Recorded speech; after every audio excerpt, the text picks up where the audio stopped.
नमस्कार, मी संकेत आवटे. हा एक असा व्हिडिओ होणार आहे ना की आयुष्यभराचे सगळे पैशाचे प्रॉब्लेम काही सेकंदात गायब होतील. हो, काही सेकंदात.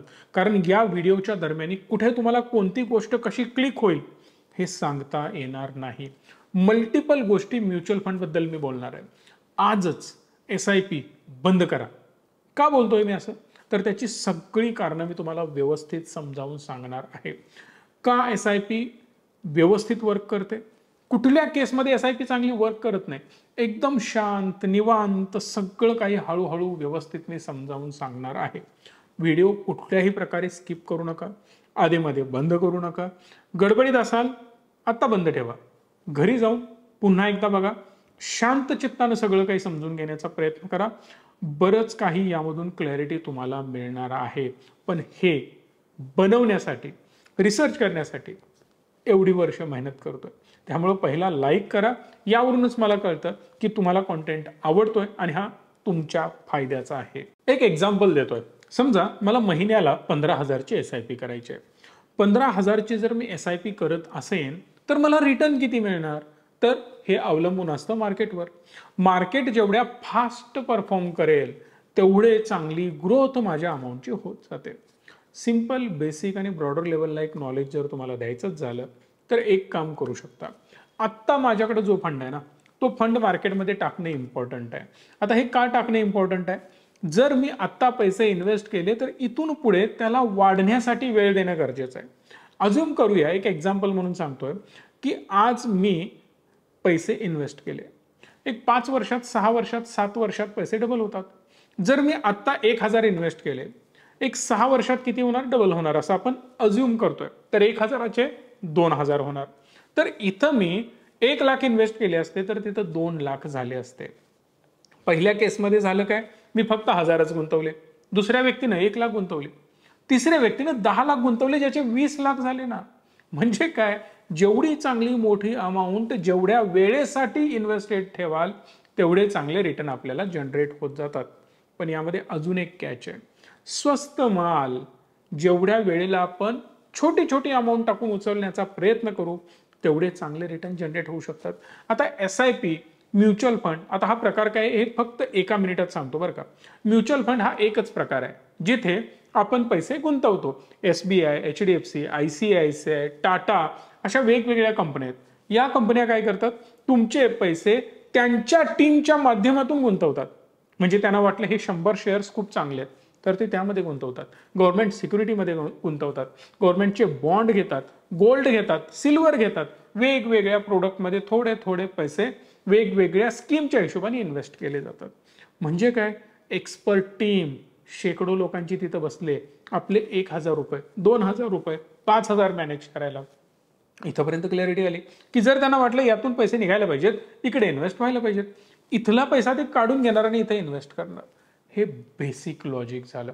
म्हणजे मला माझं डोकं चालवण्याची बिलकुल गरज नाही आहे की अरे ह्या सेक्टरमध्ये प्रॉब्लेम आहे, त्या सेक्टरमध्ये प्रॉब्लेम आहे, इथं काहीतरी झालंय, या कंपनीमध्ये काहीतरी झालंय, आता मला पैसे काढायला पाहिजे. तुम्हाला काही करायची गरज नाही. तेच त्या स्टॉकमधले पैसे काढून घेतील, दुसऱ्या स्टॉकमध्ये इन्व्हेस्ट करतील. मी एवढंच केलं. माझं बजेट आहे महिन्याचं 15,000. मी 15,000ची SIP सुरू केली. आपण अप्रॉक्सिमेटली पकडून चालू 15% मला रिटर्न मिळतात. याची अमाऊंट काय होऊ शकते? पहिला कॉलम वर्षाचा आहे, दुसरा कॉलम महिन्यांचा आहे. 1 वर्ष म्हणजेच 12 महिने, 1 वर्षानंतर त्याची व्हॅल्यू बनेल 1,95,000.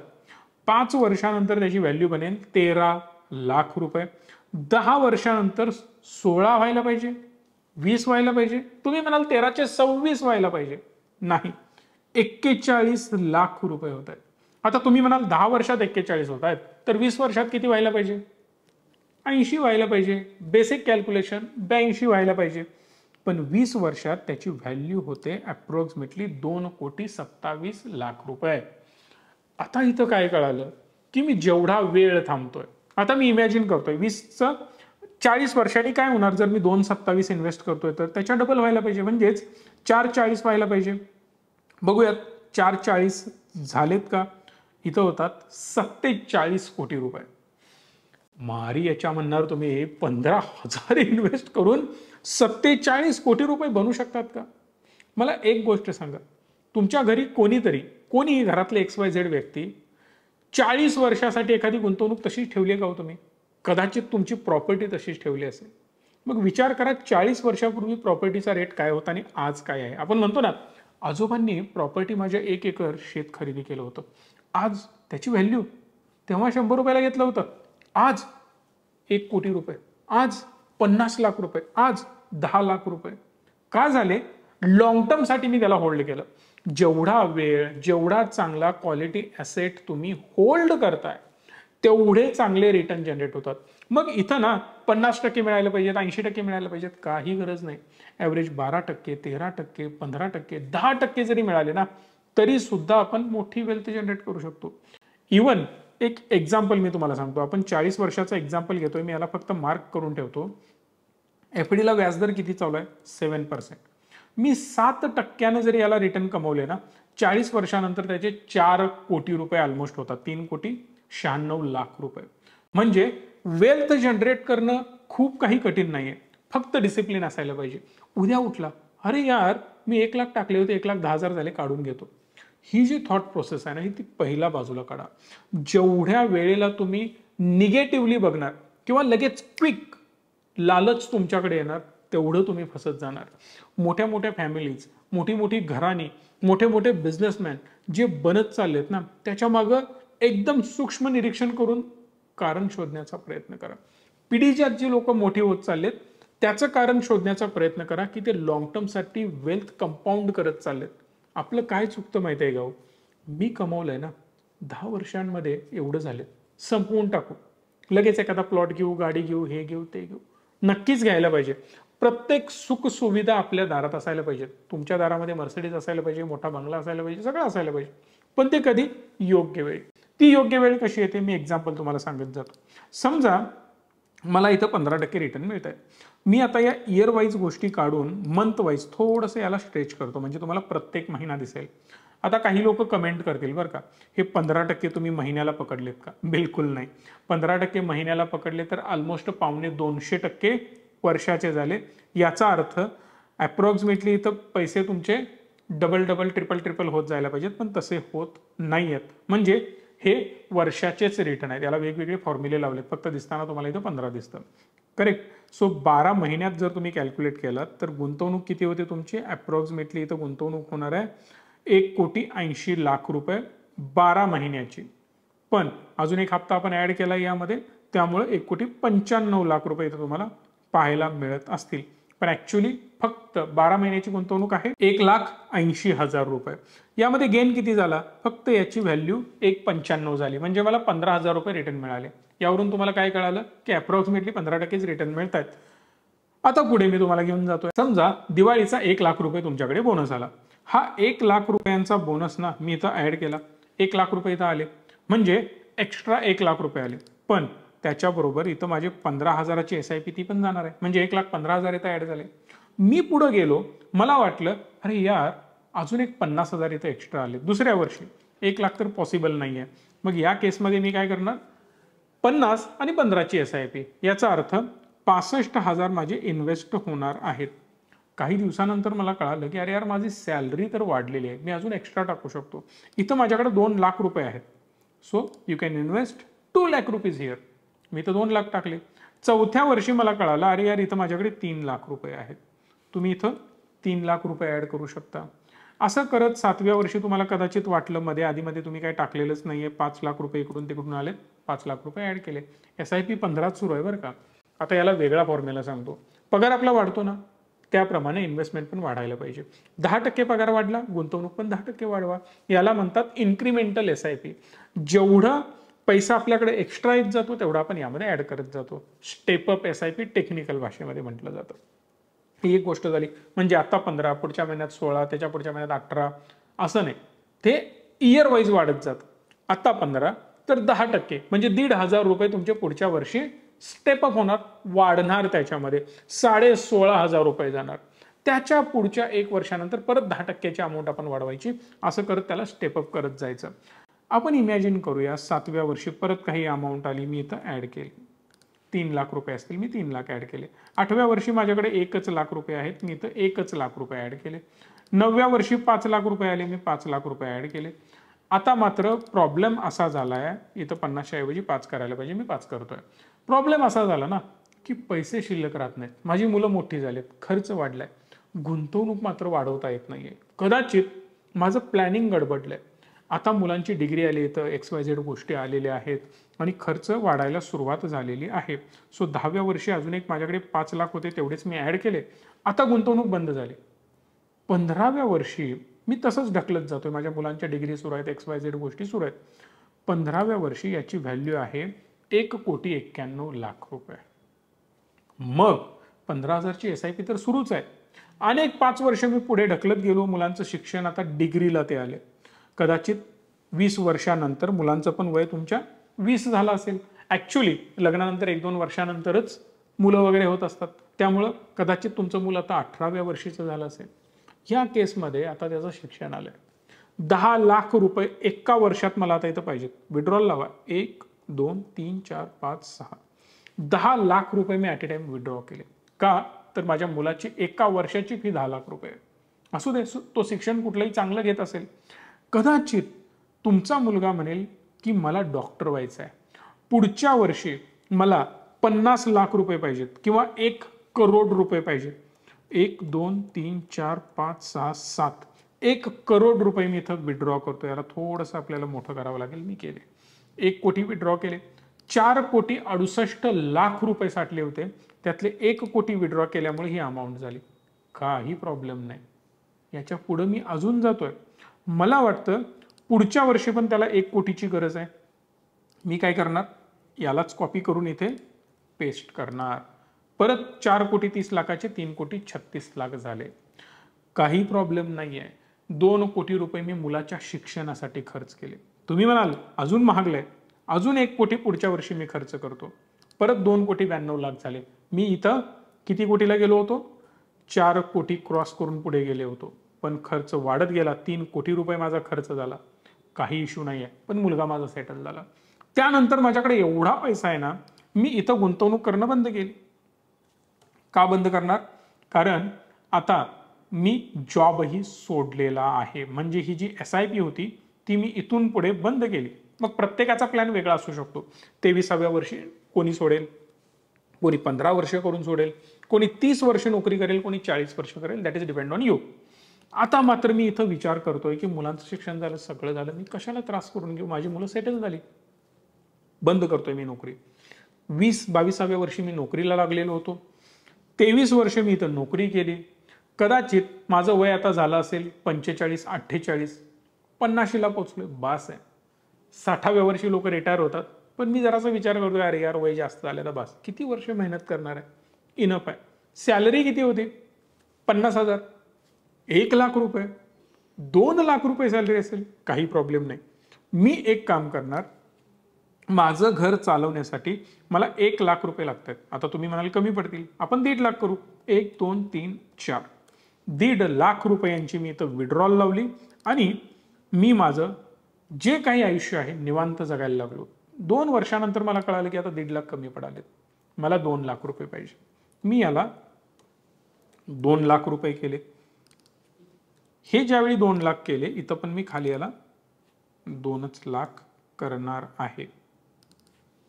जसं की इथून खालची सगळी अमाऊंट आहे, ऑटोमॅटिकली मलाही चेंज होताना दिसेल.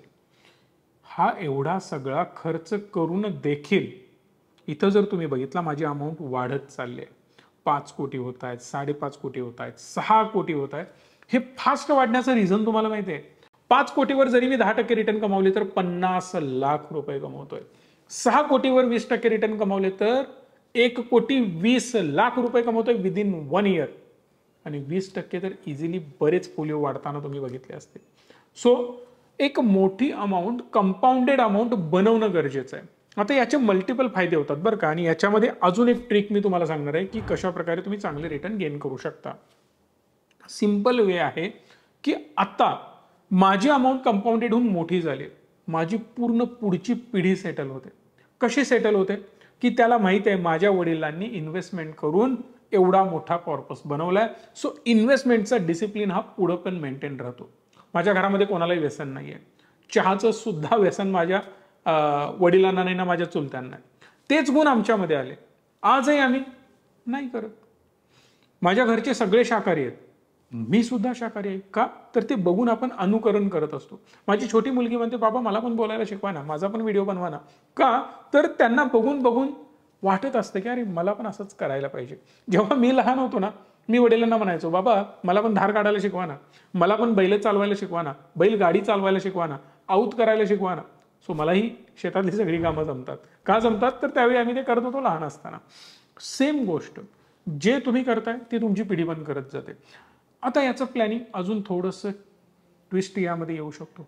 काही लोक म्हणतील माझ्याकडे रिटायरमेंटचा फंड आलाय, मी ही सगळी अमाऊंट काढून टाकतो इथून आणि इथं जी इन्व्हेस्टमेंट केलेली आहे ही सुद्धा अमाऊंट मी काढून टाकली, सगळं काही झिरो झालेलं आहे.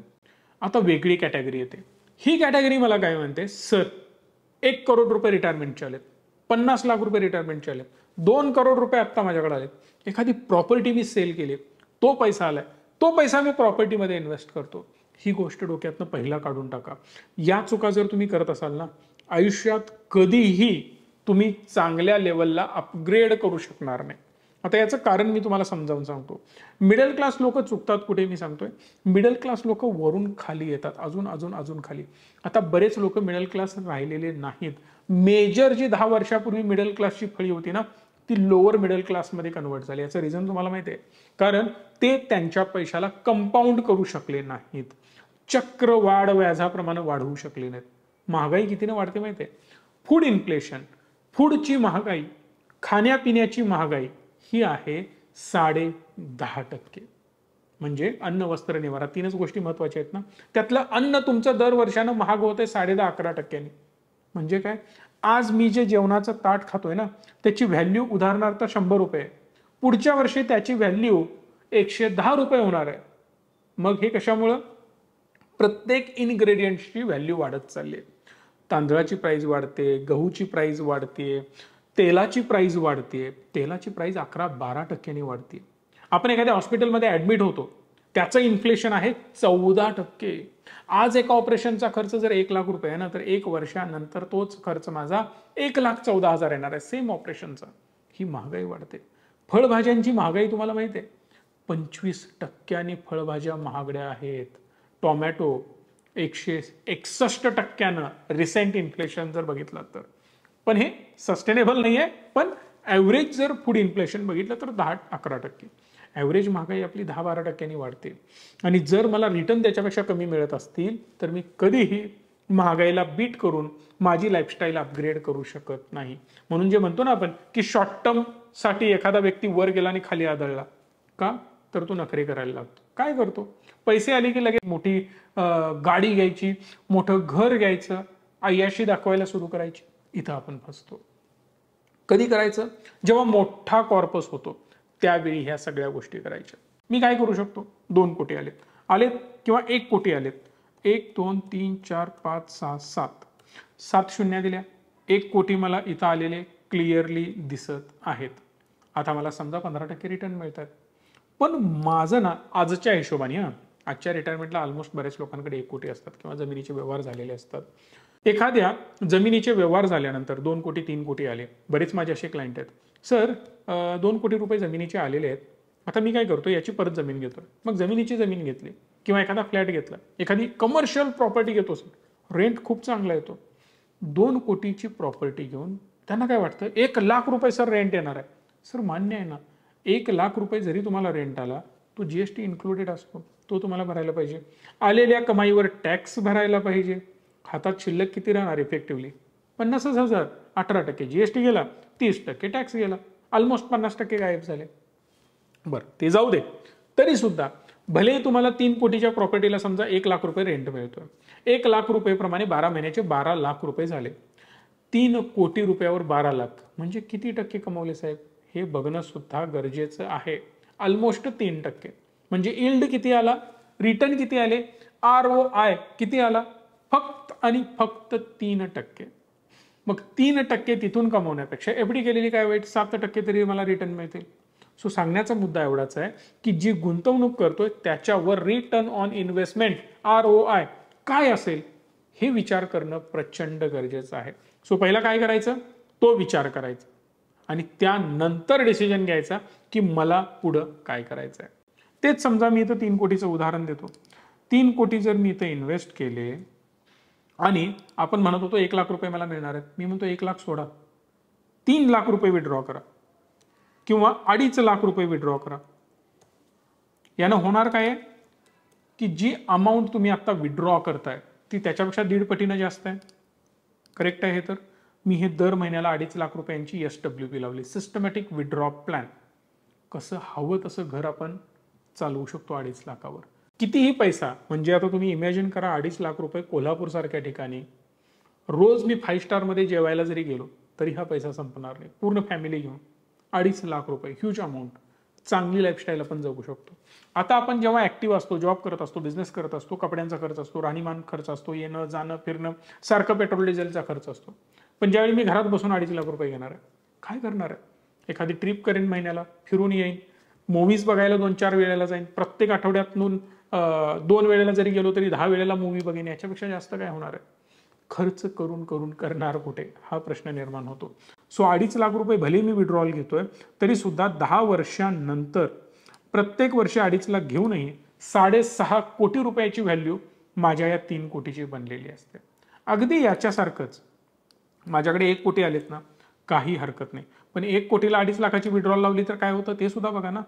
ही अमाऊंट माझी कमी कमी होत जाते. 60 लाख, 40 लाख, 30 लाख इथं बनत चालले. का? आपण जेवढी कमाई होणार आहे त्याच्यापेक्षा जास्त विड्रॉ करतोय, त्यामुळं हे प्रॉब्लेम होत जातात. हे लक्षात घ्या.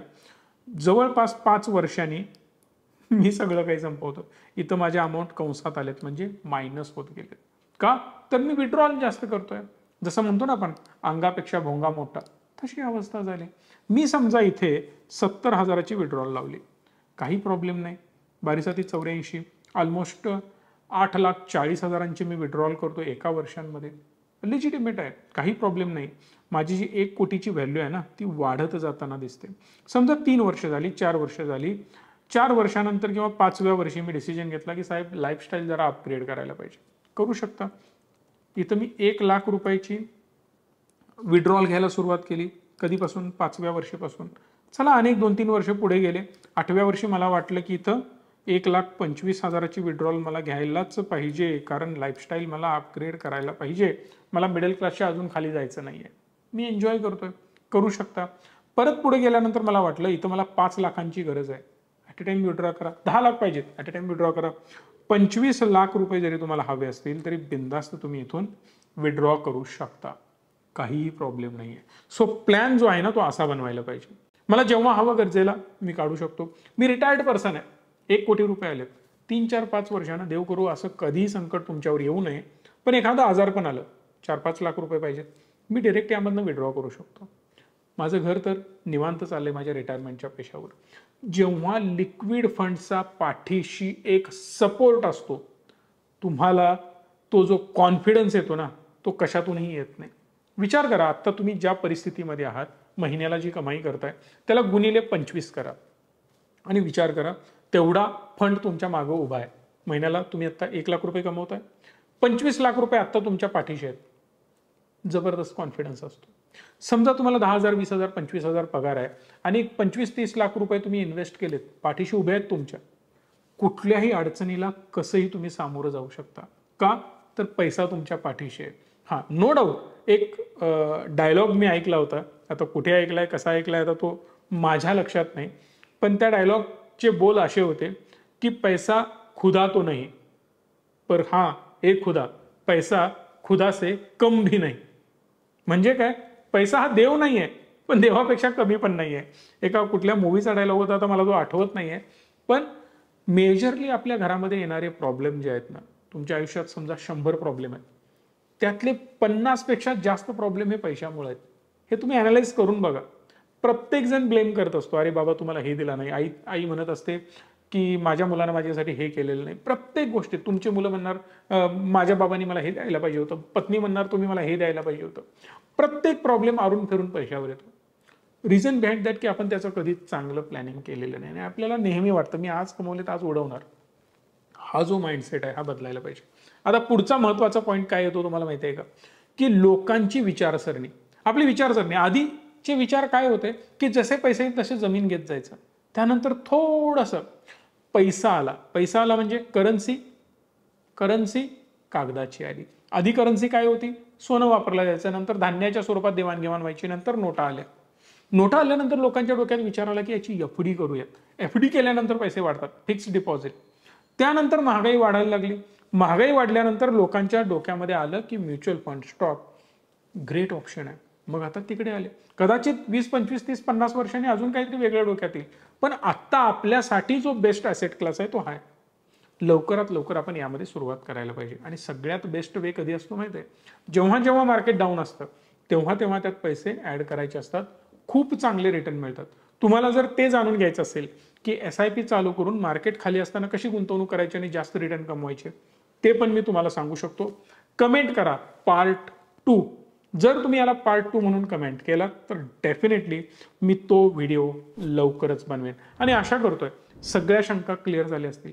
काहीही शंका असतील तर या नंबरला कॉल करा, सविस्तर माहिती घ्या, तुमचा प्रॉपर प्लॅन बनवा.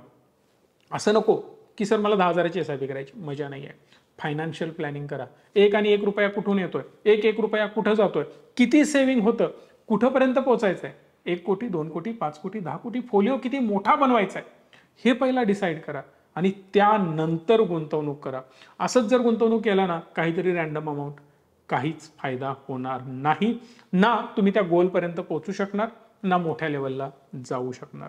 हा व्हिडिओ मॅक्सिमम लोकांपर्यंत पोहोचवा.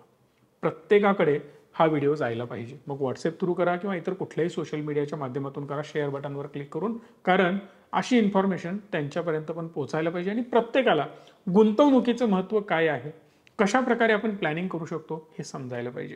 व्हिडिओला लाईक, शेअर, चॅनलला सबस्क्राईब तर तुम्ही हक्काने केला असेल याची मला खात्री आहे. धन्यवाद. Stay tune and stay positive.